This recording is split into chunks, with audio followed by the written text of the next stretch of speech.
Kita hari ini tema khotbahnya adalah The Everlasting Comfort of the Gospel, artinya penghiburan abadi atau penghiburan kekal dari Injil. Kita buka firman Tuhan dari 2 Tesalonika 2 ayat 13 sampai 17. 2 Tesalonika 2 ayat 13 sampai 17. Saya baca ayat yang ganjil. Bapak Ibu secara bersama-sama baca ayat yang ke-6 ya. Ayat yang ke-13. Akan tetapi kami harus selalu mengucap syukur kepada Allah karena kamu, saudara-saudara yang dikasihi Tuhan. Sebab Allah dari mulanya telah memilih kamu untuk diselamatkan dalam roh yang menguduskan kamu dan dalam kebenaran yang kamu percayai. Ayat 14.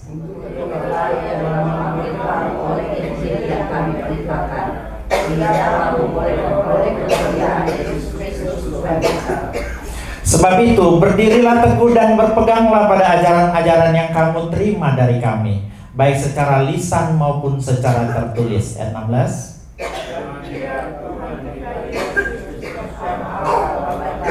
Yang dalam kasih karunia telah mengasihi kita dan yang telah menganggarkan penghiburan abadi dan berkabar baik kepada kita. Ayat 17 sama-sama ya. 1, 2, 3. Kiranya menghibur dan menguatkan hatimu dalam pekerjaan dan perkataan yang baik. Tuhan Yesus berkata yang berbahagia ialah kita yang mendengarkan firman Tuhan dan memelihara dalam hidupnya. Saat ini langsung aja kita akan murni berbicara dari ayat 13 sampai 17. Kita tidak akan lari ke ayat-ayat lain kecuali itu merupakan ayat pembukti saja. Jadi yang akan kita bicarakan kalau dalam bentuk khotbah ini namanya khotbah ekspositori. Jadi dari beberapa ayat itu dikupas, kita tak lompat sana lompat sini. Poin-poinnya, semua pokok-pokok besarnya itu diambil dari 4 ayat ini, ya, 5 ayat ini.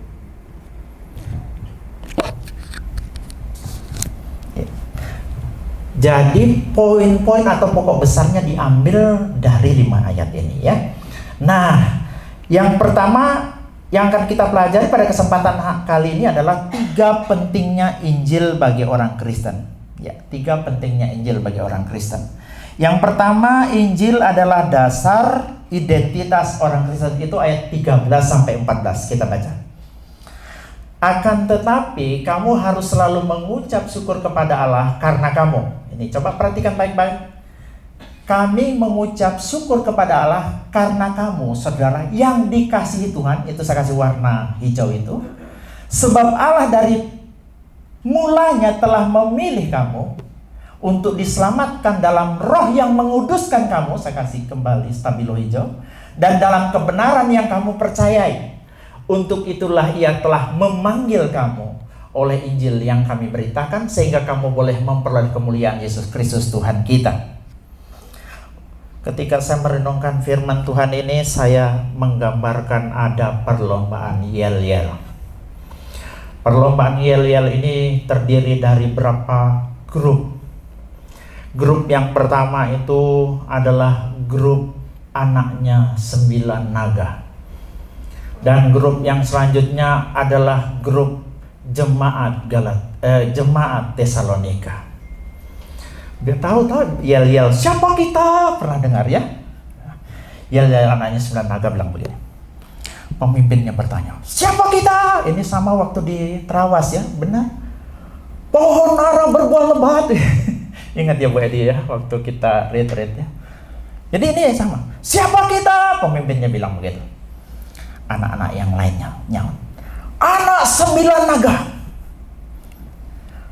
Pemimpinnya bertanya lagi, harta kita tak terhingga luar biasa. Pemimpinnya bertanya lagi, sekolah kita paling elit, juara semua. Kemudian sama-sama mereka berteriak secara serentak, 9 naga, hore! Kira-kira begitu. Tak lama muncul kelompok jemaat Tesalonika. Yel-yelnya lain. Siapa kita? Orang yang dikasihi dan dipilih Tuhan. Apa bukti kasihnya? Kita diselamatkan dalam Injil. Bagaimana kita hidup? Dikuduskan oleh roh dan iman. Pemimpinnya tanya lagi, untuk apa kita dipanggil? Untuk kemuliaan Yesus Kristus. Kemudian mereka bersama-sama bersahutan, Yesus Raja, haleluya. Yel-yelnya beda ya. Tadi yelnya anak 9 nangka, wah. Harta kita tak berhingga, sekolah kita paling elit, juara semua, gitu kan? Kok beda ya yel-yelnya? Karena dasar membangun identitasnya berbeda. Yang satu didasarkan pada fakta-fakta lahiriah. Identitasnya dibangun berdasarkan harta, pencapaian, ya, pencapaian status sosial, warna darah, apakah dia darah biru atau darah apa, itu yang menjadi dasar identitas mereka dibangun. Sementara jemaat Tesalonika tadi membangun identitasnya di atas dasar Injil. Beda. Ketika ditanya menggunakan dasar Injil, siapa saya? Saya adalah orang yang dikasihi Tuhan. Siapa saya? Saya adalah orang yang dipilih Tuhan. Siapa saya? Saya adalah orang yang dikuduskan oleh Tuhan melalui Roh Kudus. Siapa saya? Saya adalah orang yang dipanggil oleh Injil, ya. Sehingga memperoleh kemuliaan Yesus Kristus. Yel-yelnya berbeda karena identitasnya dibangun di atas dasar yang berbeda. Dunia sekarang menawarkan identitas yang dibangun. Siapa kamu? Oh, saya anaknya milioner. Siapa kamu? Saya anaknya orang berpendidikan tinggi. Betul, semua dibangun berdasarkan pencapaian dan fakta-fakta lahiriah. Sementara Paulus mengajarkan bahwa identitas Kristen itu harus dibangun di atas dasar Injil. Kalau dengan dasar-dasar fakta-fakta lahiriah begitu bangkrut, dia kehilangan identitas. Tetapi identitas yang dibangun di atas dasar Injil itu adalah identitas yang kokoh karena tidak akan dipengaruhi oleh apapun. Nah, coba kita lihat Bapak Ibu ya. Dari 2 Tesalonika 13 ini apa yang dikatakan? Kita dikasihi oleh Allah. Kita dipilih untuk diselamatkan. Walaupun pemilihan ini Bapak Ibu banyak doktrin macam-macam. Ada 2 doktrin yang saat ini seperti kutub utara, kutub selatan. Percaya sama-sama pilihan, tapi yang satu bilang kita dipilih berdasarkan kedaulatan Tuhan. Yang satu bilang kita dipilih berdasarkan pra-pengetahuan Tuhan, pra-pengenalan Tuhan. Atau bahasa Yunaninya pra-ginosko. Kita tidak usah ambil pusing gitu, karena Tuhan yang berdaulat, Tuhan yang maha tahu. Tidak usah itu kita persoalkan. Betul? Bagaimana mungkin Allah yang sama-sama berdaulat, sama-sama juga dia maha tahu, kemudian kita pilah-pilah sebagai ciptaan. Kita yang sebagai ciptaan memikirkan pencipta dan memilah-milahnya. Menurut saya itu cara berpikir yang baik. Dan kemudian kita terkotak-kotak oleh ajaran-ajaran semacam itu. Betul? 2 Tesalonika 2 ayat 13 ini mengajarkan kita bahwa dasar identitas Kristen itu harus dibangun di atas dasar Injil, bukan di atas dasar status, harta, dan pencapaian atau prestasi. Ya, next. Jadi di sini Paulus sedang mengontraskan sebenarnya orang percaya dengan manusia durhaka di ayat-ayat sebelumnya, itu 2 Tesalonika 2 ayat 8 sampai 12, nanti Bapak Ibu buka sendiri, yang menolak kebenaran dan disesatkan oleh kejahatan. Jadi maka 2 Tesalonika 2 ayat 13 muncul sebagai antitesis. Yang satu identitasnya dibentuk oleh penyesatan dunia, yang lain dibentuk oleh kebenaran Injil. Dengan kata lain, dunia membentuk identitas melalui apa yang kamu miliki atau apa yang kamu lakukan. Sementara dalam Kristus Allah membentuk identitas melalui Injil yang kamu percayai. Jadi di sini yang penting kita Bapak Ibu, jangan kita mendasarkan diri pada fakta-fakta lahiriah. Karena identitas kita juga tidak ditentukan apa yang kita makan. Mungkin kita makan teriyaki atau memang benar-benar makan ikan teri. Betul? Atau makan sashimi atau makan Indomie. Tidak menentukan identitas kita. Tidak juga ditentukan oleh apa? Jam tangan kita, Richard Mille atau Alexander Christie, sama. Tidak menentukan. Tidak juga ditentukan oleh apa tunggangan kita. Entah motormu Ducati atau Suzuki. Tidak juga oleh mobilmu, entah itu Lamborghini atau Suzuki Cherry. Semua ya. Lama saya mikir itu. Identitas kita itu tidak dibangun di atas dasar itu. Pakai Injil. Bilang sama iblis, saya orang yang dikasih Tuhan. Saya orang yang dipilih oleh Tuhan. Saya dimuliakan untuk kemuliaan nama Tuhan. Ya. Jadi identitas kita tidak boleh didasarkan kepada sesuatu yang terlihat dengan mata dan mudah runtuh. Jadi begini, dunia membentuk identitas melalui apa yang kamu miliki atau lakukan. Artinya dunia mengajarkan bahwa nilai hidup ditentukan oleh performa dan pencapaian. Allah membentuk identitas melalui Injil yang kamu percaya. Artinya Allah memberi nilai dan identitas yang sejati lewat karya Kristus yang kita terima bukan dengan usaha tapi dengan iman. Identitas dunia berawal dari bawah, dari perbuatan manusia naik ke atas. Identitas Injil berawal dari atas, dari kasih dan anugerah Allah turun kepada manusia. Nah, mungkin Bapak Ibu tanya, apa sih pentingnya identitas? Saya tanya dulu, mana dulu identitas atau tindakan? Ayo. Mana duluan identitas atau tindakan? Apakah seorang murid dia harus menjadi murid dulu baru ikut ujian, atau dia ikut ujian dulu baru jadi murid? Yang mana? Jadi murid dulu baru punya status murid dulu, punya status siswa dulu baru ikut ujian. Ini sebenarnya cara berpikir Alkitab juga semacam itu. Coba kita lihat. Ya, next. Ketika di Taman Eden, ya, Adam dan Hawa diciptakan menurut gambar dan rupa. Disampaikan dulu, kamu itu diciptakan berupa dan gambar Allah. Baru kemudian ada mandat. Betul? Berkuasalah. Jadi dijelaskan dulu identitas mereka, baru kemudian ada mandat. Jadi tidak terbalik. Ya. Kita tidak bekerja untuk menjadi gambar Allah, kita bekerja karena kita sudah gambar Allah. Ya, bisa nangkap maksudnya ya? Ya, next. Bukti kedua, ini banyak bukti, saya cuma kasih berapa ya? Kamu adalah garam dunia, kamu adalah terang dunia. Ya. Demikianlah hendaknya terangmu bercahaya di depan semua orang. Jadi dimulai dulu, kamu itu loh garam, kamu itu loh terang, baru di ayat selanjutnya, demikianlah hendakmu terangmu bercahaya. Yesus tidak berkata jadilah garam dan terang, tapi kamu adalah garam dan terang. Identitas dulu. Identitas itu sudah melekat, lalu tindakan. Biarlah terangmu itu bercahaya mengalir dari identitas itu. Prinsipnya begini, kita tidak bersinar untuk menjadi terang, kita bersinar karena kita sudah terang. Bisa nangkep ya? Ini cara berpikir Alkitab. Jadi identitas itu mendahului tindakan, identitas itu mendahului perilaku. Next, satu bukti lagi saya kasih. Kamulah bangsa yang terpilih, imamat yang rajani. Identitas betul. Supaya apa? Kamu memberitakan perbuatan-perbuatan yang besar dari Dia.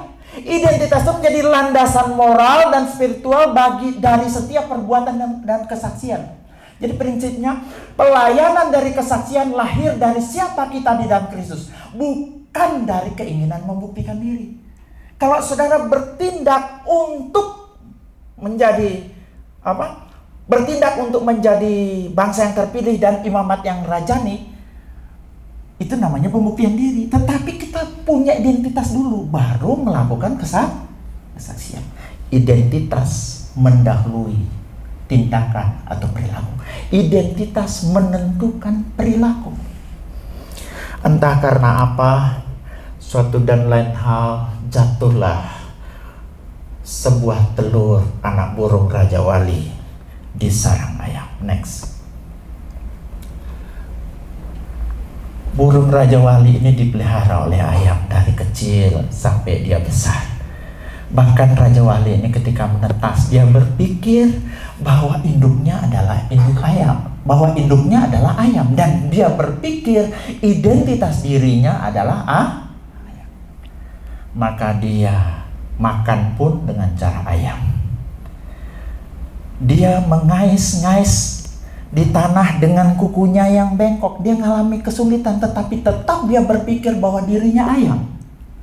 Sampai suatu saat ketika dia beranjak dewasa, dia bertanya sama mamanya, "Mama, saya ini kok beda dengan adik kakak saya. Kenapa ya? Saya kok kesulitan di dalam mematok ayam karena paruh saya ini agak beda. Nggak runcing ke depan tapi agak bengkok." Mamanya bilang, "Nak, kamu itu anaknya mama. Ya nggak usah berpikir macam-macam. Ya, mama yang tahu bahwa kamu itu adalah anak ayam." Raja Wali ini berpikir bahwa dirinya adalah anak ayam. Tambah dewasa, dia tambah sulit makan. Pada akhirnya ketika induknya sedang di sakratul maut, dia bertanya, "Mama, jujur, sebenarnya saya ini anak siapa?" Mamanya sebenarnya mau jujur, tapi dia belum sempat jujur, sudah keburu mati. Jadi mendekati mati itu dia bilang, "Sesungguhnya kamu adalah anak ayam." Ya. Jadi menurut catatannya, burung Raja Wali ini sampai dia mati, dia bertingkah seperti ayam karena dia pikir dirinya identitas yang salah. Ketika dia mengira identitasnya adalah ayam, perilakunya menjadi perilaku Oh, itu kan parabel, Pak. Itu kan cuma cerita. Saya kasih kisah nyatanya. Ayo, next. Victor dari Everon, ini pada abad ke-18. Ya, namanya Victor orang. Ditemukan hidup di hutan saat itu di umur kurang lebih 11 atau 12 tahun. Nggak tahu kenapa dia bisa berada di hutan. Yang jelas dia ini berjalan dengan merangkak, tidak bisa berbicara dan makan seperti binatang. Senangnya makan daging-daging mentah. Apa masalahnya? Rupa-rupanya dia mengira dirinya binatang. Identitas menentukan perilaku. Next lagi, ada lagi kisah nyata. Ini tahun 1920, seorang misionaris dari bernama Joseph Singh di Midnapore, Bengal Barat, India, menemukan 2 anak perempuan yang diduga dibesarkan oleh serigala. Nanti Bapak Ibu boleh searching ya, nanti dipikir saya ngarang-ngarang ya. Mereka ini berjalan dengan merangkak, makan daging mentah, mengeluarkan suara lolongan dan takut manusia. Rupa-rupanya dia ini ditemukan karena Amala dengan Kamalani, kakak adik yang selisih umurnya kurang lebih 8 tahun. Ini rupa-rupanya dibesarkan oleh serigala, sehingga mereka mengira dirinya adalah serigala. Makanya cara ngomongnya adalah melolong, cara makanannya adalah daging mentah. Kenapa? Dia mengira identitasnya serigala, makanya cara ngomongnya seperti serigala, cara makannya seperti serigala. Dengan kata lain saya mau katakan, identitas menentukan perilaku. Ya, kalau saudara dan saya tahu bahwa kita anak Allah, perilaku kita akan mencerminkan bahwa kita anak-anak Allah. Amin. Ini yang harus kita pahami. Dan ini didukung secara psikologis. Ini tadi saya ngomong secara teologis. Next. Pernah dengar istilah Pygmalion dan Galatea? Pygmalion ini bukan restoran yang di Blok S Jalan Kertajaya atau di Biliton. Ya, ada restoran namanya Pygmalion. Pygmalion itu bedanya apa? Yang satu pakai Y, yang sana pakai I. Ya, bedanya. Nah, Pygmalion dan Galatea begini ceritanya. Pygmalion itu adalah seorang tukang bikin patung. Ya.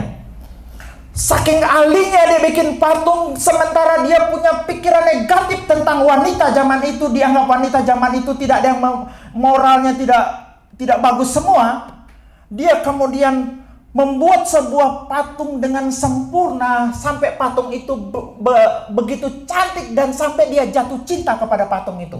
Patung itu bernama Galatea. Nah, karena saking cintanya kepada patung itu, rupa-rupanya ini legenda ya. Cerita saja ini legenda. Dewi Afrodit menghidupkan patung itu, kemudian patung itu menjadi wanita sungguhan. Singkat cerita, Pygmalion dan Galatea menikah dan punya anak. Dari cerita Pygmalion dan Galatea inilah muncul dalam bahasa psikologi dengan nama Pygmalion Effect. Pygmalion Effect ini siapa? Ini adalah penelitian yang dilakukan oleh Rosenthal dan Jacobson pada 1968 ya. Dia ini psikolog. Robert Rosenthal dengan Lenore Jacobson melalui eksperimen di sekolah. Di sekolah itu dipilihlah Bapak Ibu. Wow, kamu orang IQ tinggi, kamu orang IQ tinggi, kamu orang IQ tinggi. Ditunjuklah kurang lebih berapa puluh orang dan kemudian ditampung dalam satu kelas. Dia bilang ditunjukkan mereka bahwa kalian itu orang IQ tinggi. Padahal sebenarnya tidak. Itu cuma random, cuma diacak ya. Kamu orang IQ tinggi. Diberi label mereka orang IQ tinggi. Bapak Ibu tahu dalam kurun waktu 1 tahun kemudian didapati orang yang diberi label IQ tinggi ternyata nilainya tinggi-tinggi. Jadi secara psikologi saya mengatakan apa? Identitas mendahului tindakan. Bisa nangkep ya? Ini dibuktikan secara psikologis. Jadi bukan cuma benar secara teologis. Artinya prestasi seseorang ya, next ya, efek Pygmalion menunjukkan bahwa prestasi seseorang sangat ditentukan oleh identitas yang ia percaya tentang dirinya. Identitas yang benar di dalam Kristus menghasilkan hidup yang berbuah dan prestasi roh. Makanya bangun identitas kita di atas dasar jangan bangun di atas dasar harta. Jangan dibangun di atas dasar jam tangan. Begitu jam Richard Mille-nya hilang juga identitas kita. Betul? Kehilangan identitas itu berbahaya banget.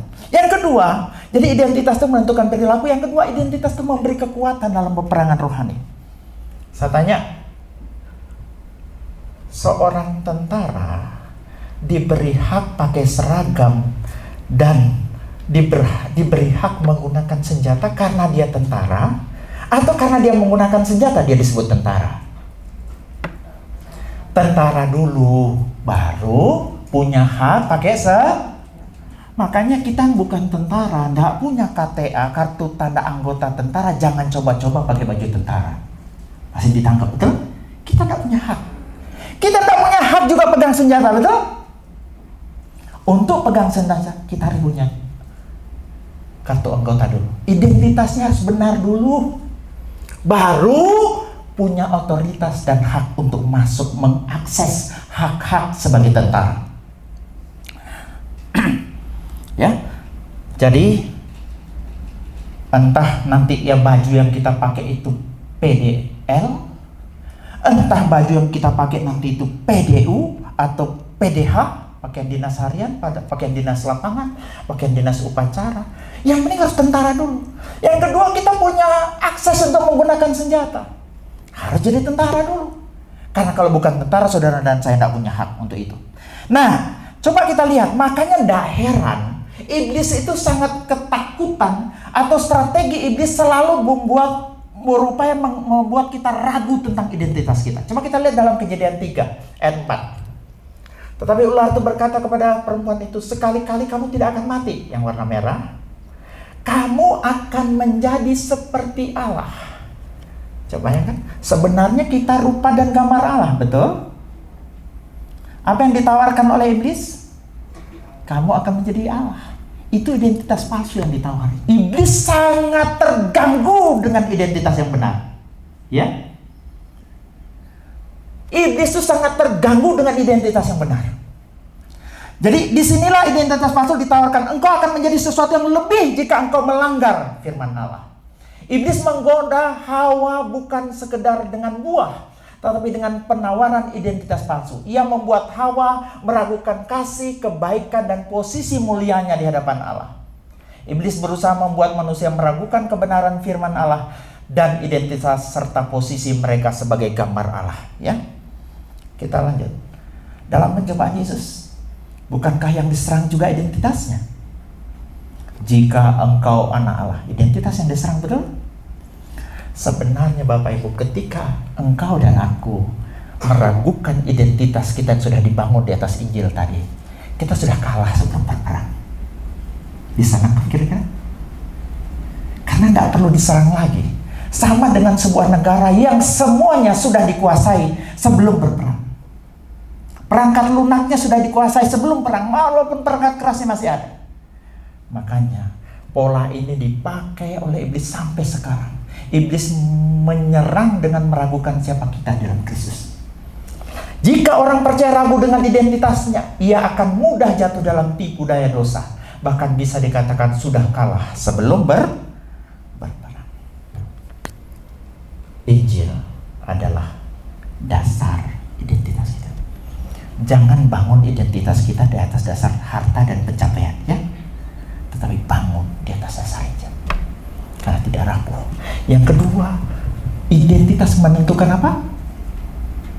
Yang pertama, identitas menentukan perilaku. Identitas membuat kita kuat menghadapi serangan karena target iblis sebelum kita berperang pun dia sudah membuat kita ragu dengan identitas kita. Dan ketika kita tahu kita punya identitas, kita punya akses masuk mempergunakan perlengkapan senjata Allah. Kalau saudara tidak punya identitas dalam Kristus, tidak punya hak seperti dalam Efesus 6 menggunakan seluruh perlengkapan senjata. Kapan itu? Ketika kita sudah punya kartu tanda anggota bahwa kita adalah orang yang dikasihi Tuhan. Kita adalah orang yang dipilih Tuhan. Kita adalah orang yang dikuduskannya. Kita adalah orang yang dipersiapkan untuk kemuliaannya. Dengan tanda bahwa Roh Kudus hadir dalam kita, itulah akses kita masuk mempergunakan seluruh perlengkapan senjata Allah. Yang kedua, pertama, Injil adalah dasar identitas orang Kristen. Yang kedua, Injil adalah warisan terpenting yang harus diturunkan. 2 Tesalonika ayat 15. Saya janji tadi kan setiap pokok besar dari ayat tersebut, ya. Sebab itu berdirilah teguh dan berpeganglah pada ajaran-ajaran yang kamu terima. Dari ajaran-ajaran yang kamu terima dari kami, baik secara lisan maupun secara tertulis. Dalam MILT, oleh karena itu selanjutnya, saudara-saudara, berdiri teguhlah dan pegang eratlah tradisi yang kamu telah diajar, baik melalui perkataan maupun melalui surat kami. Next. Saya cuma membahas kata berpegang menggunakan kata krateo, artinya memegang erat atau tidak melepaskan karena sesuatu itu berharga. Bapak Ibu kalau punya barang yang mahal banget, kira-kira Bapak Ibu pegangnya hati-hati atau sembrono? Hati-hati. Karena harganya mahal. Ini sama. Kata berpegang di sini menggunakan kata krateo, artinya karena barang itu mahal, barang itu adalah sesuatu yang berharga tinggi, makanya harus dipegang erat-erat. Nah, coba lihat ajaran-ajaran itu menggunakan kata paradosis. Di sini menunjuk kepada tradisi apostolik, yaitu Injil yang diberitakan oleh rasul-rasul baik secara lisan, pengajaran langsung maupun tulisan dalam kitab suci. Jadi artinya Injil adalah harta rohani yang sangat berharga yang harus dijaga, dihidupi, dan diwariskan. Saya ulang, Injil itu dipegang. Kenapa dipegang? Karena dia sangat berharga, makanya harus dijaga, dihidupi, dan diwariskan. Injil harus diserahkan atau diturunkan agar menjadi pegangan hidup bagi generasi berikutnya. Nah, pertanyaannya kenapa ya Injil kok harus diwariskan? Kenapa Injil kok kayak harta warisan saja? Karena generasi tidak menerima warisan Injil mengalami degradasi spiritual, moral, dan sosial. Ulangan 6 ayat 6-7 bilang begini. Apa yang kuperintahkan kepadamu pada hari ini haruslah engkau perhatikan. Haruslah engkau mengajarkan apa? mengajarkannya berulang-ulang kepada anak-anakmu, dan membicarakannya apabila engkau duduk di rumahmu, apabila engkau sedang dalam perjalanan, apabila engkau berbaring, dan apabila engkau bangun. Didiklah orang muda menurut jalan yang patut baginya, maka pada masa tuanya pun ia tidak akan menyimpang daripada itu. Artinya apa? Kalau ada yang menyimpang generasi setelah kita, bisa jadi ada sumbangsi kita yang tidak mewariskan Injil. Walaupun ada kemungkinan lain, tadi pagi saya diskusi dengan Bu Dokter, ada kemungkinan lain bahwa dia bukan orang pilihan. Tapi masalahnya kan kita tidak pernah tahu siapa orang pilihan itu. Betul nggak? Ada orang yang dipilih atau tidak, itu tidak meniadakan kita untuk mewariskan Injil. Ini harus prinsip yang kita pegang. Nah, coba kita lihat kasus pada pasca kematian Yosua. Setelah Yosua mati, ya, bangkitlah sesudah mereka itu angkatan yang lain yang tidak mengenal Tuhan, ataupun perbuatan yang dilakukan bagi orang Israel. Lalu orang Israel itu melakukan apa yang jahat di mata Tuhan, dan mereka beribadah kepada para Baal. Mereka meninggalkan Tuhan dan seterusnya.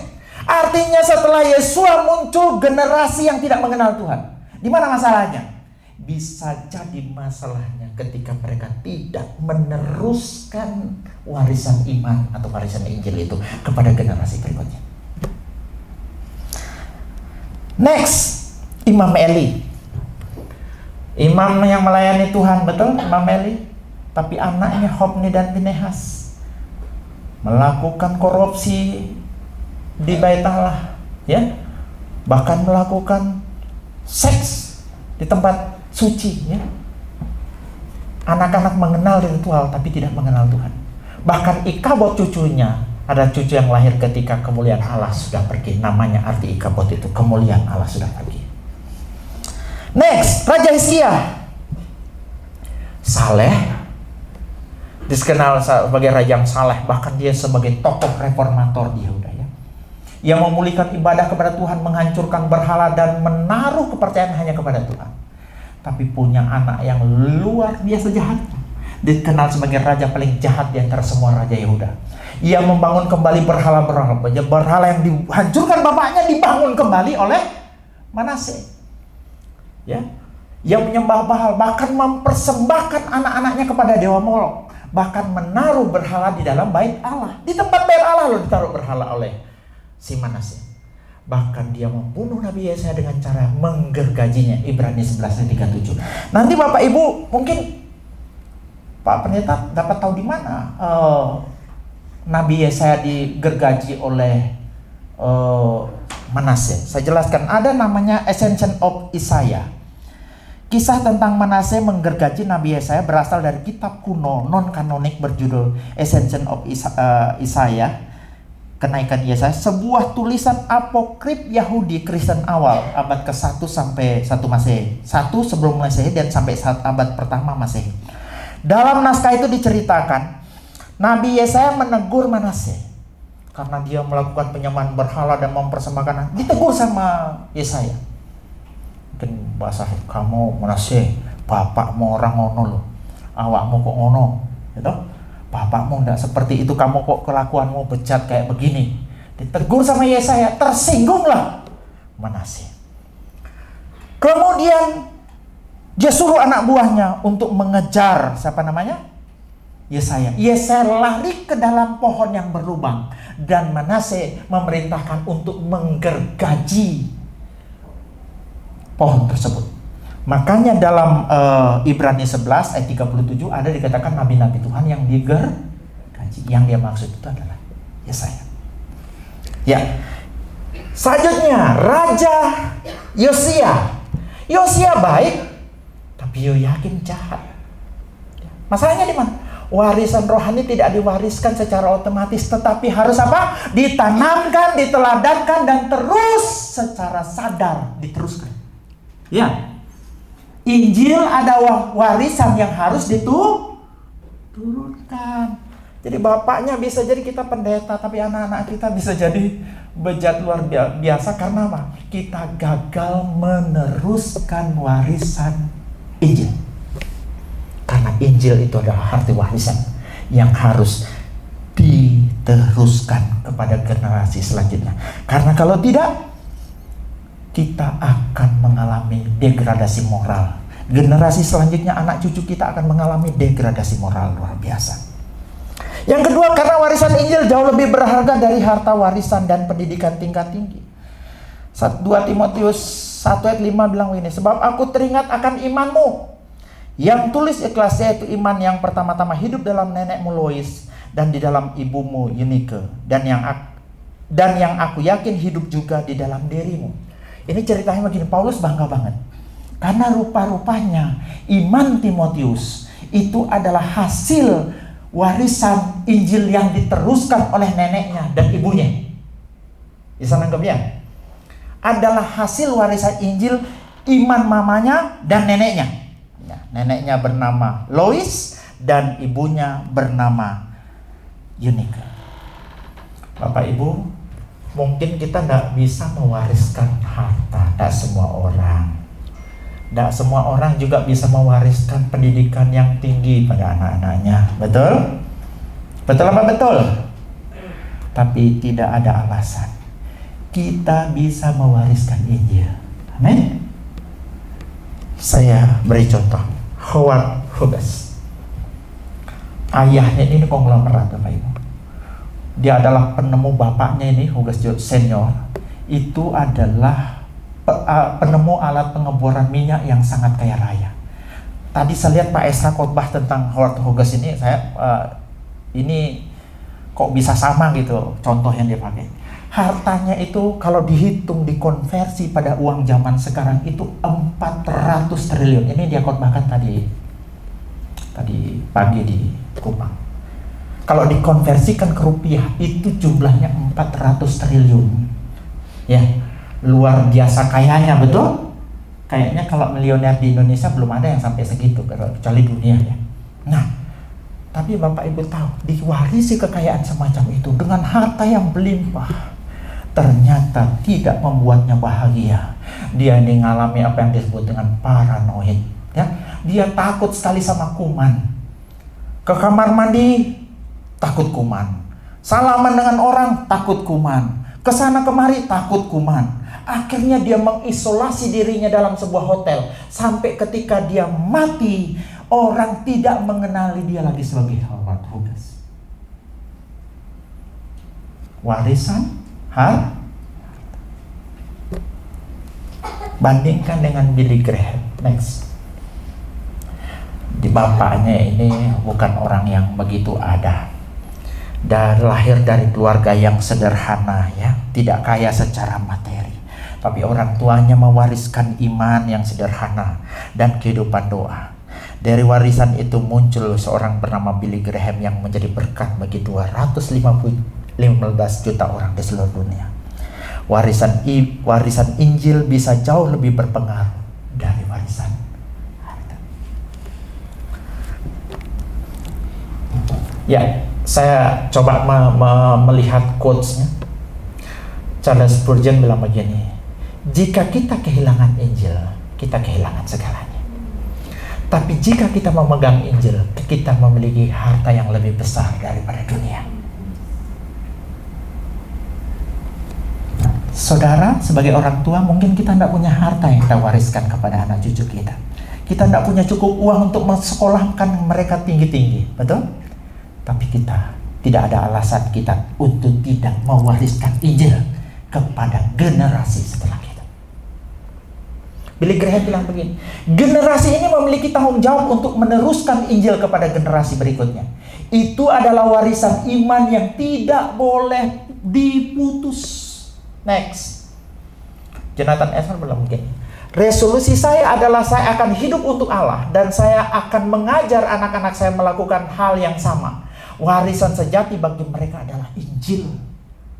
Ini warisan sejati itu Injil, bukan harta, bukan berarti salah ya. Kalau punya uang lebih yang mewariskan sama anak cucu ya tidak apa-apa. Cuma maksudnya warisan sejati itu adalah Matthew Henry bilang begini, harta dunia fana, tetapi firman Tuhan adalah warisan kekal yang akan menjadi pusaka bagi generasi berikutnya. Ya, jadi intinya apa? Injil itu adalah harta warisan, Trisa, dan heritage yang tak ternilai. Injil bukan hanya untuk dimiliki, tapi dijaga dan diteruskan. Warisan Injil bukan cuma doktrin tertulis, melainkan kuasa hidup yang bekerja dari generasi ke generasi. Kabar gembiranya, semua kita bisa tinggalkan warisan. Tidak semua kita bisa tinggalkan warisan. Tidak semua kita bisa tinggalkan warisan harta.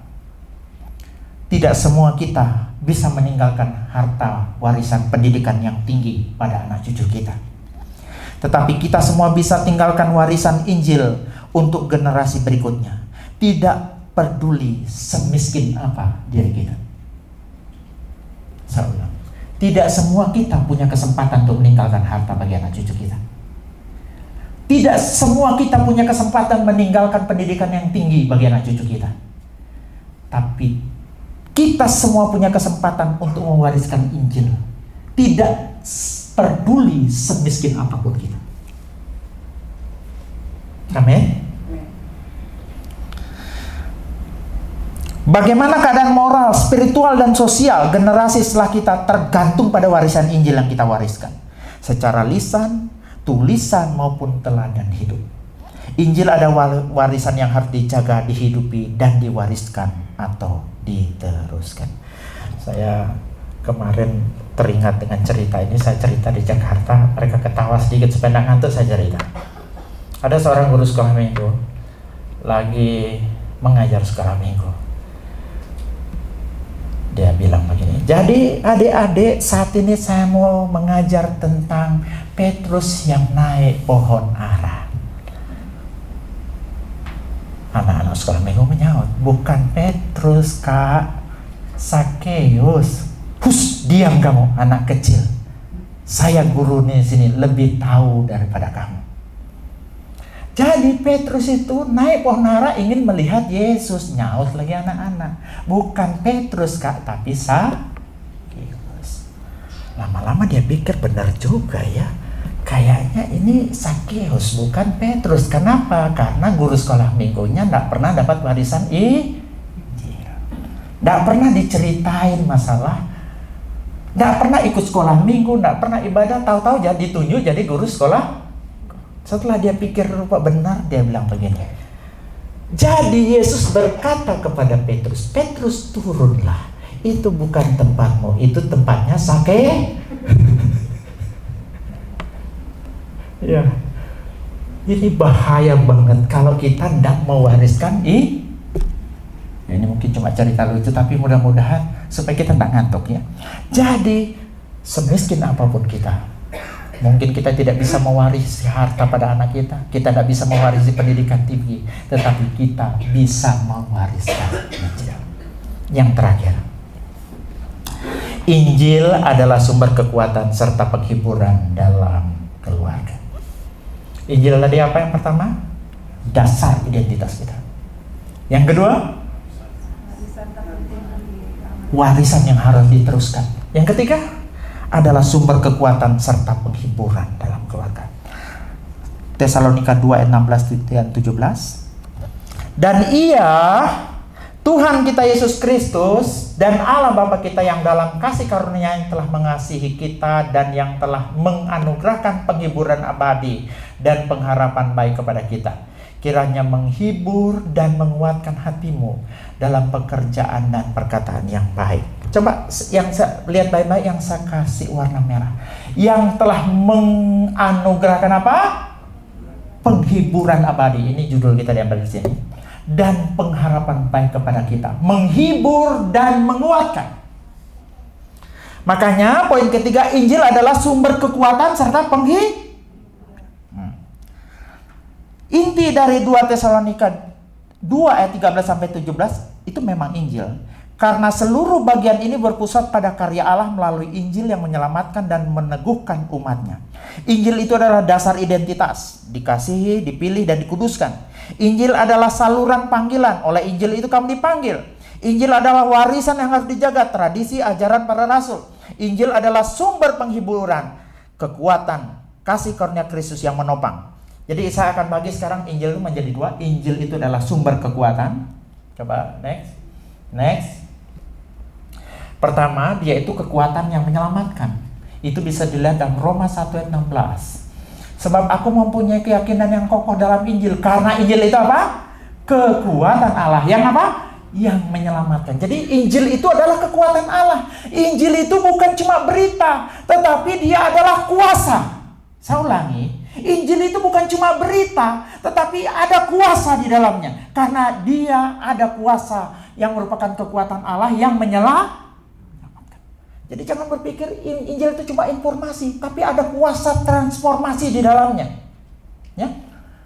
Begitu pula dalam 1 Korintus 1 ayat 18 dikatakan pemberitaan itu adalah kekuatan Allah. Jadi Injil itu adalah kekuatan Allah yang menyelamatkan. Yang kedua, kekuatan Allah yang menguduskan. Dari bacaan kita tadi, 2 Tesalonika 2:13. Allah telah memilih kamu dari mulanya untuk diselamatkan dalam roh yang apa? Yang menguduskan. Injil itu mempunyai kuasa untuk menguduskan saudara. Yang ketiga, kekuatan Allah yang menguatkan. Filipi 4 ayat 13. Segala perkara dapat kutanggung di dalam Dia yang memberikan kekuatan padaku. Paulus menegaskan kekuatannya bukan dari sugesti diri, tetapi dari Kristus yang hadir melalui Injil. Ya. Saya dikasih sama Bu Yuni, dia dapat di sosmed, saya catat. Bagus, mudah-mudahan jadi berkat renungan ini. Dia bilang begini, kadang hidup itu seperti dikepung masalah. Kadang hidup itu seperti dikepung. Masalah datang dari segala arah. Ancaman, tekanan, dan rasa takut mengetuk pintu hati tanpa henti. Seperti Raja Hizkia yang dikelilingi oleh pasukan Asyur. Aku pun pernah merasa dikepung oleh kenyataan yang menakutkan. Tidak ada jalan keluar, tidak ada cukup kekuatan, tidak ada harapan secara manusia. Tetapi Hizkia, ia tidak mengangkat pedang, ia tidak mau memobilisasi pasukan. Ia justru membawa ketakutannya masuk ke dalam hadirat Tuhan. Ia membentangkan surat ancaman itu di rumah Tuhan dan berdoa. Hanya itu. Tapi justru itu senjatanya. Dan Tuhan tidak tinggal diam. Tuhan turun tangan. Malaikatnya membungkam 185.000 pasukan dalam semalam. Tanpa satupun panah ditembakkan dari Yerusalem. Mungkin hari ini kamu juga merasa dikepung oleh kegagalan, oleh ancaman, oleh suara-suara yang melemahkan imanmu. Kamu sudah lelah bertahan dan sudah ingin menyerah. Tapi dengarkan ini. Tuhan sanggup membela orang yang percaya. Jangan panik. Jangan buru-buru menyerah. Taruh bebanmu di kaki Tuhan. Biarkan Tuhan yang berperang untukmu. Saat kamu berhenti bertarung dan mulai berdoa, itulah saat Tuhan mulai bertindak. Hari ini barangkali kamu tidak butuh pedang. Kamu hanya perlu sujud. Karena Injil adalah kekuatan Allah. Amin. Injil adalah sumber penghiburan. Sekarang banyak orang menghibur dengan motivasi kosong. Apa yang membedakan motivasi dengan Injil? Motivasi dibangun berdasarkan hikmat manusia. Tidak punya kitab suci. Tapi kalau apa yang mendorong membangun kita diambil dari dalam Alkitab, itu bukan motivasi kosong. Itu motivasi yang diambil dari firman Tuhan. Karena firman Tuhan bukan cuma berbicara menegur, tapi juga berbicara tentang menasihati, menguatkan, meneguhkan. Dia bukan cuma menghakimi, bukan cuma menegur kita, tetapi kadang dia mendorong kita, menguatkan kita, dan menghibur kita. Jadi semua penghiburan yang bersumber dari firman Tuhan bukan motivasi kosong, ya. Saya ulangi, tidak salah orang khotbah motivasi, tapi kalau motivasinya diambil dari firman Tuhan, itu adalah firman Tuhan. Ya, kita tidak pernah menghibur orang itu. Tidak apa-apa, toh semuanya akan lewat. Bukan begitu. Injil akan berbicara. Kita tahu bahwa Tuhan terlibat di balik semua ini. Kita tahu bahwa Tuhan bekerja di belakang semua ini untuk mendatangkan kebaikan. Itu kan diambil dari firman Tuhan, bukan kata-kata kosong manusia. Jadi Injil itu adalah sumber penghiburan sejati. Injil itu sumber kekuatan. Karena Kristus hidup dan memberi kita kuasa untuk bertahan. mungkin kita ada masalah. Saya cuma mau bilang, terkadang kita tidak tahu, kita tidak dikasih jalan keluar, tapi kita lupa bahwa Tuhan sedang memberi kita kekuatan untuk bertahan.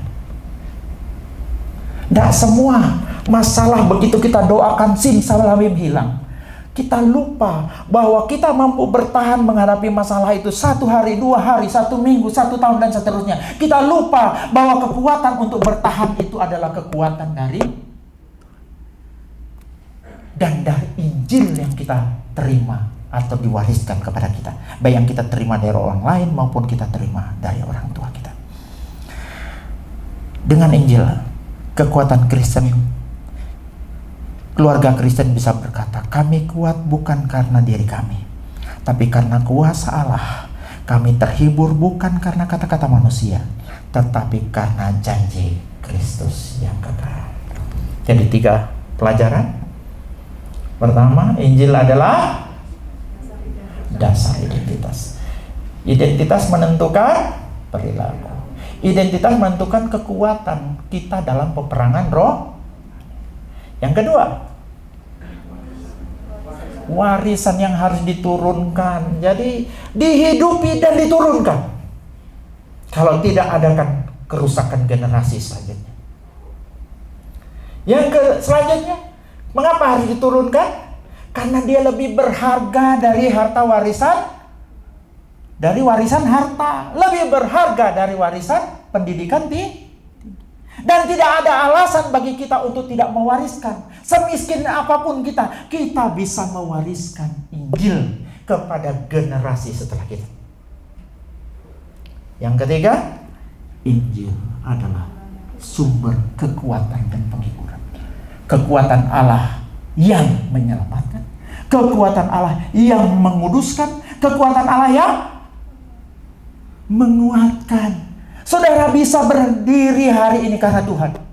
Aku ada hari ini karena Tuhan baik. Ya benar gak? Tanpa bantuan Tuhan menarik napas, sehentakan napas pun kita tidak akan pernah mampu. Semua karena Tuhan. Dan yang selanjutnya, Injil adalah sumber penghiburan. Kita tidak bisa lagi dengar omongan-omongan, nasihat-nasihat kosong dari para motivator. Tapi nasihat-nasihat, dorongan-dorongan dari firman Tuhan. Karena Injil adalah sumber penghiburan abadi. Everlasting comfort of the gospel. Penghiburan abadi, penghiburan kekal dari